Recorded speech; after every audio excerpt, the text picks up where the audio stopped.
আসসালামু আলাইকুম। APS politics টিভিতে আপনাদেরকে স্বাগতম। বাংলাদেশের রাজনীতিতে খালেদা জিয়ার ভূমিকা নিয়ে নতুন করে আবারও আলোচনা শুরু হয়েছে। গতকাল জাতির উদ্দেশ্যে ভাষণের সময় ডক্টর মোহাম্মদ ইউনূস তিনি বলেন যে বাংলাদেশের রাজনীতিতে খালেদা জিয়া এক ইতিহাসের গুরুত্বপূর্ণ অধ্যায়।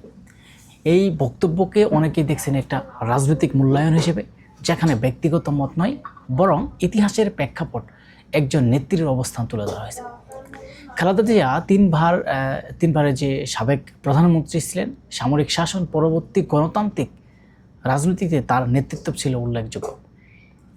যেমন বিতর্ক সংকট খুবই কম ছিল। বিশ্লেষণরা বলে যে ডক্টর মোহাম্মদ ইউনূস এই মন্তব্য বর্তমানে রাজনৈতিক বাস্তবতায় সমঝোতা, মূল্যায়ন এবং ইতিহাস থেকে শিক্ষা নেওয়ার ইঙ্গিত দিচ্ছেন। দেখেন, যেই তিনবারের সাবেক প্রধানমন্ত্রী বেগম খালেদা জিয়া তিনি বর্তমানে এভারকেয়ার হাসপাতালে সেখানে অবস্থান করছেন।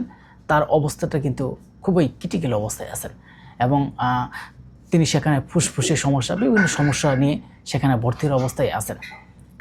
তিনি যে গণতন্ত্রের জন্য, তিনি যে বাংলাদেশের মানুষের জন্য যেই যুদ্ধ করেছেন, সংগ্রাম করেছেন, যিনি কয়েকবার জেল খেটেছেন, যে গণতন্ত্রের জন্য তিনি লড়াই সংগ্রাম করেছেন, তার যে অবদান এই বাংলাদেশের মানুষ এবং এই ইতিহাসে কেউ ভুলবে না।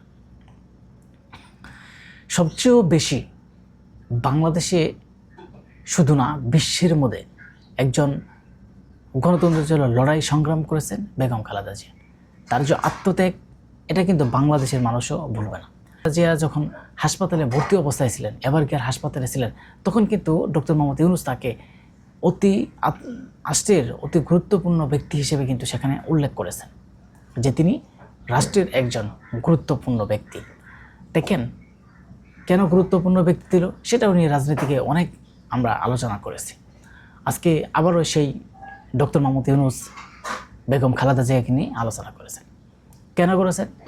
তিনি যে 17টি বছর সেই আওয়ামী লীগের সাথে কখনো সমঝোতা করে নাই, আওয়ামী লীগের সাথে কখনো আপোষ করে নাই, যাকে সবসময় মানুষ বলতো আপোষহীন দেশনেত্রী বেগম খালেদা জিয়া। আজকে তার যে অবদান, তিনি যখন গণতন্ত্রের জন্য লড়াই সংগ্রাম করেছেন, তার ফলেই কিন্তু এই 24-এর গণঅভ্যুত্থান হয়েছে। 17টি বছর কোনো রাজনৈতিক দল ছিল না, সেখানে কয়েকটা দল তাদের সাথে সমঝোতা করতে এবং বিএনপি হামলা মামলা শিকার হয়েছে।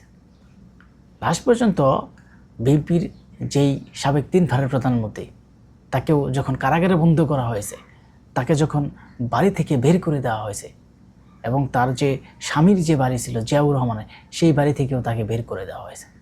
কিন্তু তার যে আত্মত্যাগ, সেটা কিন্তু বাংলাদেশের মানুষ বলবে না। ডক্টর মোহাম্মদ ইউনূস গতকাল যখন 16ই ডিসেম্বর জাতির উদ্দেশ্যে এবং যারা সেই পাকিস্তানের হাত থেকে বাংলাদেশে বিজয় ছিনিয়ে এনেছে, যে 30 লক্ষ শহীদের রক্তের বিনিময়ে আমাদের এই বাংলাদেশ অর্জিত হয়েছে, তাদের প্রতি আত্মত্যাগ, শ্রদ্ধা, সম্মান জানিয়েছেন।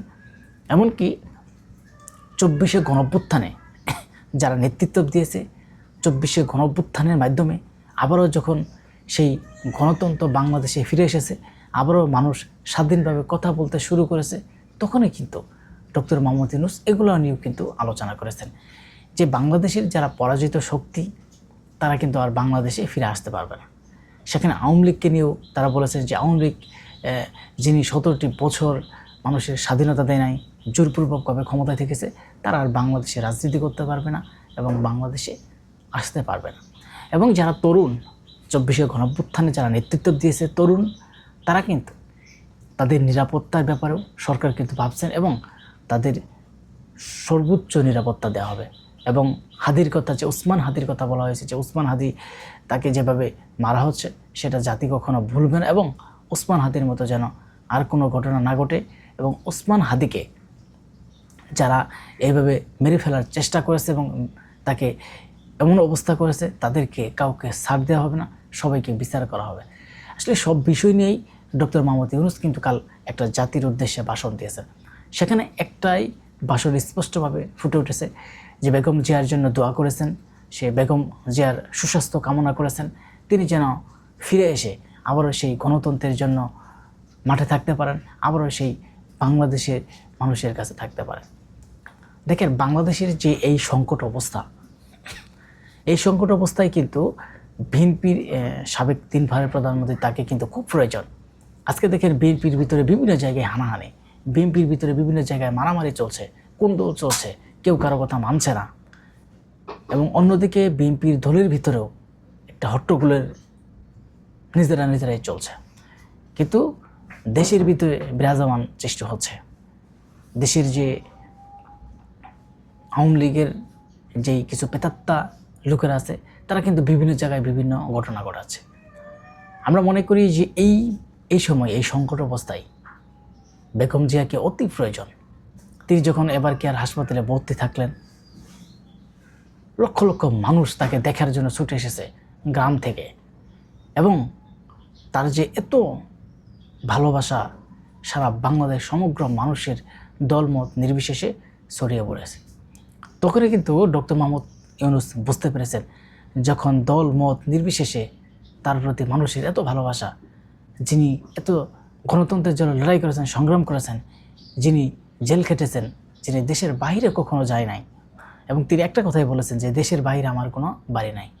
তিনি দেশের বাইরে যান নাই, নিজের স্বার্থের কথা ভাবে নাই, তিনি বাংলাদেশের মানুষের স্বার্থের কথা ভাবছেন এবং বাংলাদেশের গণতন্ত্র লড়াইয়ের কথা ভাবছেন।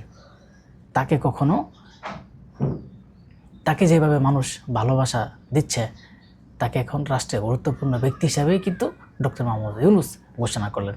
এবং কি সরকারের পক্ষ থেকে তাদের ফ্যামিলির সাথে আলোচনা করেই কিন্তু তাকে এবার কেয়ার হাসপাতালে আছে, এবং তাকে সরকারের পক্ষ থেকেই কিন্তু এখন চিকিৎসার অবস্থা করা হচ্ছে।